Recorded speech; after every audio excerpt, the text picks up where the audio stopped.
संक्रांत म्हटलं की तिळगुळ लाडू आले, पण तुम्हाला माहित आहे का, मराठवाड्यात पारंपरिक कोंद लाडू बनवण्याची पद्धत आहे.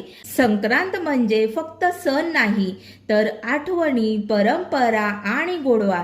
तिळगुळ घ्या, गोड गोड बोला, याचं खरं उदाहरण म्हणजेच हे मराठवाड्यातील कोंद लाडू. जर तुम्हाला ही पारंपरिक मराठी रेसिपी आवडली असेल तर व्हिडिओ लाईक करा, चॅनल सबस्क्राईब करा आणि ही रेसिपी नक्की शेअर करा. भेटूया आपण अशाच एका छानशा रेसिपीमध्ये. तोपर्यंत बाय. संक्रांत म्हटलं की तिळगुळ लाडू आले, पण तुम्हाला माहित आहे का, मराठवाड्यात पारंपरिक कोंद लाडू बनवण्याची पद्धत आहे. संक्रांत म्हणजे फक्त सण नाही, तर आठवणी, परंपरा आणि गोडवा. तिळगुळ घ्या, गोड गोड बोला, याचं खरं उदाहरण म्हणजेच हे मराठवाड्यातील कोंद लाडू.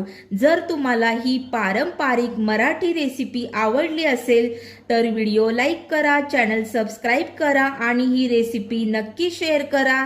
भेटूया आपण अशाच एका छानशा रेसिपीमध्ये. तोपर्यंत बाय.